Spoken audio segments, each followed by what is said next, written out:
وبيبدأ فيلمنا وبنشوف 2 صيادين قاعدين في قارب في وسط البحر، وواحد فيهم بيقول للتاني إنه مش عايز يصطاد من هنا لأنه خايف، وده لأنه سمع إن البحر فيه وحوش وأسماك غريبة. لكن الصياد التاني بيكون جريء عنه وبيقول له مفيش الكلام ده، دي مجرد إشاعات، وإن في صيادين تانيين طلعوا الإشاعة دي عشان محدش يصطاد غيرهم. لكن وهم بيتكلموا بنشوف إيد غريبة بتطلع من البحر وكأنها سمكة، وبتبتدي تخطف حاجة ورا التانية، ومرة واحدة السمكة دي بتظهر وبيشوفها الصيادين وبيترعبوا جدا، والصياد الجريء أول واحد جري وقال له اجري يا مجدي. وبننزل بقى في رحلة في أعماق البحار مع لوكا. ولوكا بقى يا أصحابي بيكون مسؤول عن تربية مجموعة من السمك، لكن لما بيرجع بيتفاجئ إنهم مش موجودين، وبيحاول يدور عليهم لحد ما بيقدر يجمعهم، وبنشوفهم وهم بياكلوا من حشائش البحر. وبعدها لوكا بيلاقي سمكة بتلعب في حاجة وبتطلع منبه، وبيشوف كمان ورقة كوتشينة وبيفرح بيهم جدا وبيخبيهم في مكانه السري. فبيبص فوق بيلاقي مركبة معدية، فبيحذر السمك وبيقول لهم استخبوا وحوش الأرض. وبعدها بياخد السمك وبيفضلوا مستخبيين لحد ما المركب تعدي. وبعدها تخيل لوكا إنه طلع وبيستكشف سطح الأرض، لكن بيسمع صوت مامته وهي بتنده عليه وبتقول الغدا جاهز. فبيروح لها، ولأن قلب الأم دليلها بيلاقيها بتحذره إنه يطلع يستكشف سطح الأرض علشان خايفة عليه من وحوش الأرض. وبنفهم إن بالنسبة لهم وحوش الأرض هم البني آدمين اللي هم أنا وإنت يا صديقي. وبعدها بيدخل لوكا البيت وبيسلم على باباه وجدته وبيسألهم هي المراكب دي بتيجي منين؟ فجدته بتقول من أرض الوحوش، وحكت له إنها مرة لقيتهم وما خافتش منهم، لأ وكمان واجهتهم قبل كده. فكلامها طبعا ما عجبش مامة لوكا لأنها كانت خايفة إن لوكا ممكن يعمل زيها. فبتقول له بص يا ابني، علشان أفضل راضية عنك اوعى تسأل كتير، لأن السمكة اللي بتسأل كتير وبيبقى عندها فضول بيبقى سهل اصطيادها. هو أنت ما شفتش نيمو ولا إيه؟ وبتقول له يلا بقى خد أكلك واتغدى في الشغل أحسن. وبيروح لوكا الشغل فبيلاقي كوباية فبيلعب بيها، وبيشوف حاجة بتلمع فبيروح عندها، بس وهو بيتفرج عليها بيشوف شخص لابس بدلة غطس وماسك في ايده رمح. فلوكا بيخاف منه وبيفتكره انه من وحوش الارض وانه هيموته، وفي الاخر بيكتشف انه سمكة وحشية زيه. فبيسأله لوكا وبيقول له هو انت عايش هنا؟ فقال له لا، انا باجي هنا علشان الم اي حاجة عجباني. وبيسيبه وبيمشي، وبيروح لوكا وراه عشان يديله الرمح بتاعه. فبيلاقيه واقف على الشط ومش خايف وتحول لإنسان. ولوكا بيكون مستغرب وبيسأل نفسه هو ازاي ما بيخافش وبيطلع على سطح الأرض عادي. فبيلاقيه بيشده وبيخرجه بره المية، فبيخاف لوكا جدا وبيتحول لإنسان وبيفضل يعيط من كتر الخوف. فقال له اهدى كده وبص حواليك. وفعلا لوكا بيبص وبيلاقي انه على جزيرة جميلة جدا، وبرغم كده بيخاف وبينزل تاني المية، وقبل ما بيمشي بيديله عصايته. وتاني يوم لوكا لقيناه بيعمل تمثال وبيشتغل السمك اللي بيربيه، وبيقول لهم ان التمثال ده هيكون مسؤول عنكم وانا مش موجود، والتمثال ده اسمه سوكا. وطبعا لوكا بيعمل كده علشان عايز يجرب الموضوع تاني. فبيشوفوا الوحش البحري وبيديله حاجات وبيقول له تعالى ورايا. فبيخرج لوكا وراه، بس اول ما بيجي يقف بيقع على الارض لانه اول مرة يمشي على الارض. وبنشوف الوحش بيساعده لغاية ما بيقدر يمشي، وبيعرفه على اسمه وبيقول له انا ألبرتو وانت؟ قال له انا لوكا. فقال له طب تعالى يا لوكا اوريك البيت اللي انا عملته. فبيستغرب لوكا من كل حاجة شايفها، وان ألبرتو عايش على الارض مش زيهم في البحر. وبيلفت نظره صورة وبيسأل ألبرتو هو ايه ده؟ قال له ده احسن اختراع عمله البشر واسمه الفيسبا، دي حاجة كده اول ما بتركب عليها بتوديك اي حتة انت عايزها. فسرح لوكا في كلام ألبرتو وتخيل انه راكب عليها وماشي بيها فوق المية. فلوكا بيقول له انت عشان كده بتجمع الحاجات دي علشان تعمل بيها فيسبا؟ يا ناصح. فألبرتو عجبته الفكرة جدا وقال له طبعا، بس محتاج حد يساعدني فيها، ايه رأيك تساعدني يا لوكا؟ فلوكا قال له انه لازم يمشي علشان ما يتأخرش. فألبرتو قال له براحتك. فلوكا علشان عجبته الفكرة قال له بس انا ما ينفعش اسيبك. وفضل قاعد معاه لحد ما خلصها. وبعدها رجع لوكا بيته بسرعة، فلقى مامته بتسأله انت كنت فين كل ده؟ فما بيعرفش يرد عليها. فجدته نقزته وقالت لها انا بعته يجيب لي خيار البحر، واليوم بيعدي على خير. وتاني يوم لوكا بيروح لألبرتو عشان يجربوا الفيسبا. ألبرتو قال له ايه رأيك تجربها؟ فرد عليه لوكا وقال له لا اخاف. قال له خلاص امسك انت الخشبة دي وانا اللي هركبها. وبيركبها ألبرتو والفيسبا بتتكسر، وبيروح للخشبة اللي مع لوكا برجليه، وبعدها بيقع في المية وكل يوم لوكا وألبرتو بيصلحوا في الفيسبا ويرجع ألبرتو يجربها وتتكسر بيه، لحد ما جه مرة وألبرتو قال للوكا انت هتجربها معايا، وبرضه بيخاف لوكا. فقال له ألبرتو انت عارف ايه مشكلتك يا لوكا؟ مشكلتك في الشخص اللي جواك اللي مخليك مش عايز تجرب اي حاجة، والحياة مش عايزة كده. فبيقتنع لوكا بالكلام وبيركب معاه وهو خايف، وبدل ما الفيسبا تمشي بيهم على الأرض لا دي طارت بيهم فوق ونزلت بعدها في المية، وانبسطوا جدا باللي حصل. وفي الوقت ده مامة لوكا اكتشفت إن لوكا حاطط تمثال مكانه، فبتروح تحكي لباباه على عمايل ابنه وبيحاولوا يفكروا هيتصرفوا ازاي. وبنرجع للوكا بنلاقيه قاعد هو وألبرتو على سطح البيت، وبيشاور لوكا على القمر وبيسأل ألبرتو هو ايه ده؟ قال له دول شوية سمك صغيرين واللي بتحميهم السمكة الكبيرة اللي هناك دي. وبينام لوكا وبيحلم انه طلع السما بالفيسبا وبيتمشى جنب السمك، وكمان لمس السمكة الكبيرة وصحي مرة واحدة واكتشف انه راحت عليه نومة، فرجع بسرعة على البيت. فبيلاقي مامته بتزعقله وبتقوله ان هم اتفقوا ان هو يروح عند عمه لأعماق المحيط. وبيحاول لوكا انه يقنع مامته ان سطح الارض مش وحش، وان اللي وحش فعلا هو المحيط اللي عايزة توديه فيه. وبعدها بيروح لصاحبه ألبرتو وبيحكي له عن اللي حصل، وألبرتو بيقترح عليه انهم يهربوا ويروحوا للجزيرة التانية اللي مليانة بشر وهناك محدش هيعرفهم.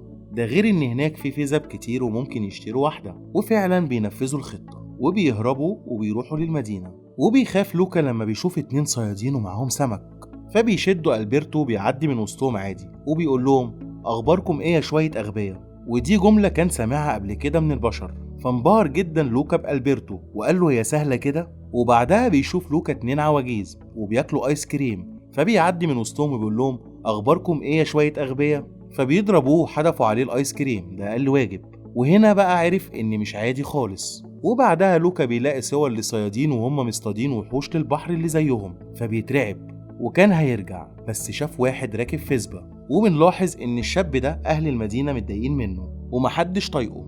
ولوكا كان رايح يسأله هو جاب الفيسبا دي منين، بس وهو رايح له جت قدامه كورة فشاطها غلط فجت في الفيسبا ووقعتها. فالشاب الرخم سأل مين اللي عمل كده، فكلهم شاوروا على لوكا.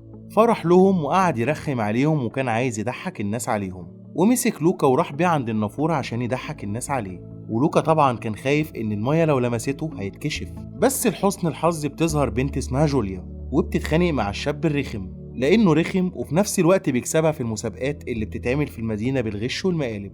وبتقول له انا المرة دي هكسبك، فبيقول لها اتكلمي على قدك هكسبك تاني وهجيب فيسبا احسن من دي. فبعدها جوليا بتاخد لوكا وألبرتو وهي متغاظة، وساعتها بيسمع الرخم من واحدة من الشرطة إن في وحوش بحر ظهرت تاني واللي هيمسكهم هيبقى ليه مكافأة كبيرة. فبيقول محدش هيمسكهم غيري. وجوليا بتسأل لوكا وألبرتو هو انتوا هنا عشان خاطر المسابقة؟ بس بتفهم منهم إن هم ما يعرفوش أي حاجة عن المسابقة، فبتسيبهم وبتمشي. فبيفتكر لوكا إن الشاب الرخم ده جاب الفيسبا لما كسب في المسابقة، فبيروح لجوليا عشان يعرف معلومات أكتر عن المسابقة. فبيقول لها هو اللي بيكسب بياخد فيسبا؟ قالت له لأ، بس بياخد فلوس عشان يجيب بيها الفيسبا. فبيقول لها زي دي؟ قالت له لأ دي. قال لها حلوة برضو. فقرروا هما ال3 يدخلوا المسابقة. فجوليا قالت لهم احنا لازم نكسب الرخم. وبعدين بتشرح لهم جوليا المسابقة وإنها عبارة عن 3 مراحل: مسابقة عجل ومسابقة سباحة ومسابقة المكرونة الاسباجيتي، واحنا هنبقى فريق، واحد فينا هيبقى في العجل والتاني في السباحة والتالت في المكرونة. فلوكا قال لها انا هختار سباق العجل. قالت له طب ورينا. ولما ركب العجلة لقيته خيبة خالص وبيفضل يحاول لحد ما بيعرف. فبتسأل ألبرتو وانت بقى بتعرف تعوم؟ ولسه هيقول لها ان انا جامد، فبيخبطوا لوكا فقال لها لا انا ماليش فيها. قالت لهم ايه الحظ ده، واحد ما بيعرفش يعوم والتاني لسه بيتعلم ركوب العجل ولسه هتسيبهم وتمشي؟ لوكا قال لها ان اهله عايزينه يروح مكان وحش جدا، وان الحل الوحيد ليه انه يدخل المسابقة ويفوز بيها علشان يقدر يعيش الحياة اللي هو عايزها. وقال لها ألبرتو وانا بساعده. فجوليا قالت لهم خلاص انا هعوم وانت هتاكل وانت هتسوق العجلة. فجوليا قالت لهم انتوا عارفين مشكلتنا ايه دلوقتي؟ مشكلتنا في الفلوس، تعالوا نروح لبابا نطلب منه شوية فلوس. ولما بيروحوا بيلاقوه بيقطع في السمك وبيعمل مكرونة. ولوكا بيشوف أسلحة كتير حواليه، فبيسأل باباها هو انت بتعمل بيهم ايه؟ قال له بصطاد بيهم السمك، ويا سلام بقى لو لقيت وحوش البحر هصطادهم على طول. فبيشرق لوكا من الكلام وبيبخ المية في وش ألبرتو، فألبرتو بيتحول فبينط عليه لوكا وبيخبيه بسرعة تحت الترابيزة علشان ينشف وشه، بس القطة بتعرف انهم سمك. وبعدين بيحط لهم ابو جوليا المكرونة وبتعجبهم المكرونة جدا، وبيخلصوها لحد ما بيمسحوا الأطباق بلسانهم. وبعديها جوليا بتطلب من باباها شوية فلوس، فبيقول لها إنه مش معاه فلوس تشترك بيها في المسابقة، وبعدين انت لما بتخسري بتقلبي وشك وبتقلبيها نكد وأنا مش ناقص. قالت له والله يا بابا أنا ما هقلبها نكد المرة دي. فلوكا بيقول له أنا أعرف أماكن تصطاد منها سمك كتير. فجوليا فرحت جدا وحضنت باباها لأنه كده هيبقى معاه فلوس كتير وهتقدر تشترك في المسابقة. وبعدها القط بيهجم على وش حميدو، قصدي لوكا، وبيبوظ له وشه خالص. فبتعتذر له جوليا وبتقترح عليه انهم يباتوا في بيت هي عاملاه فوق الشجرة، وبيناموا. اول ما صحيوا صرخوا في وش بعض لانهم اتحولوا، وده بسبب المطر، وبيستخبوا بسرعة لحد ما بينشفوا نفسهم. وبعدها خدهم ابو جوليا عشان خاطر يوروه الاماكن اللي فيها سمك كتير، وفعلا بيرجعوا بسمك كتير جدا، ده علشان خاطر الفيسبا باع كل السمك اللي مربيه. يا ندل. وبيكسب باباها فلوس كتير جدا، وبعدها بيشتركوا في المسابقة، وبعدها كل واحد بيتمرن على اللي هو هيعمله.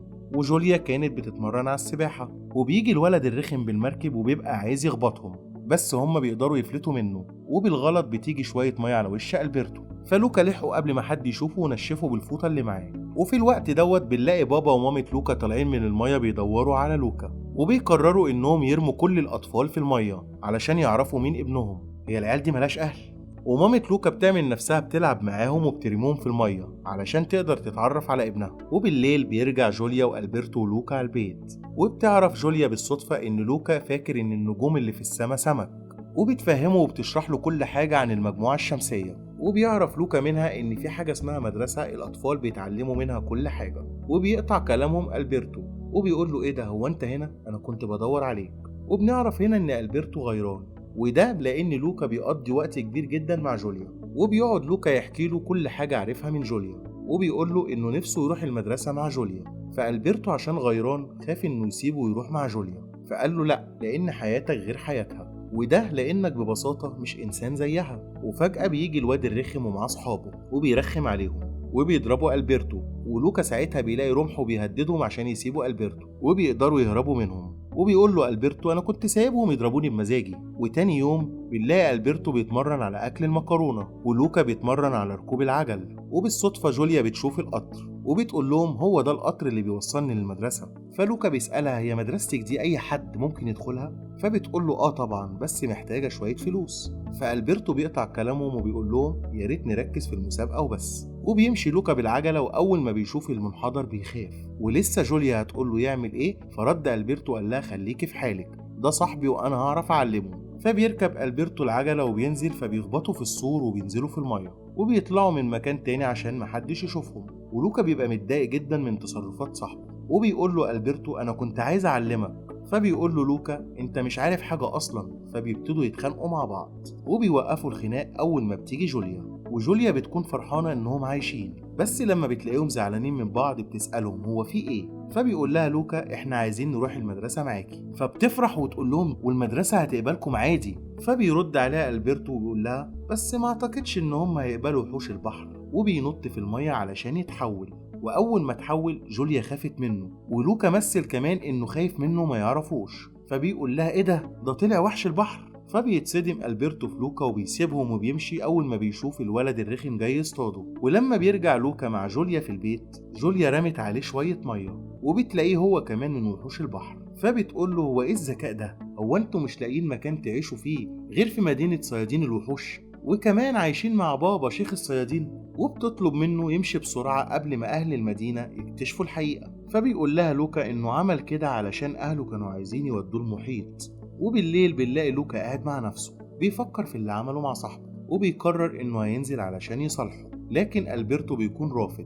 فلوكا بيقول له أنا هدخل المسابقة وهكسبها علشان خاطر أجيب الفيسبا اللي نفسك فيها. ويوم المسابقة مامة لوكا بتتعرف عليه وبتشوفه هو داخل ببدلة الغطس بتاعت ألبرتو وبيشارك في السباحة. وجوليا اللي كسبت في السباحة وكمان كسبت في أكل المكرونة، وبيكون فاضل سباق العجلة. لكن لسوء الحظ الدنيا بتمطر، ولوكا بيشوف ألبرتو صاحبه جاي ومعاه شمسية، لكن الرخم بيوقعه والشمسية بتقع منه، فبيقع في المية وبيتحول لوحش البحر. وبياخد لوكا ألبرتو وبيكسبوا في سباق العجل، وبابا ومامة لوكا بيكونوا فخورين بيه وباللي عمله، وبياخدوا فعلا الفلوس وبيجيبوا بيها فيسبا. وبيلعبوا بيها هما التلاتة. لكن ألبرتو بيقرر إنه هيبيع الفسبة وياخد فلوسها ويديها لوكا عشان يدفعها مصاريف للمدرسة علشان يدخل المدرسة اللي نفسه فيها، وبيودعوا بعض في محطة القطر في مشهد مؤثر. بس كده، وبنعرف يا أصدقائي إن مفيش أجمل ولا أعظم من علاقة الصداقة الحقيقية. لو عجبكم الفيلم ما تنسوناش في اللايك والسبسكرايب وكومنت لطيف. باي باي.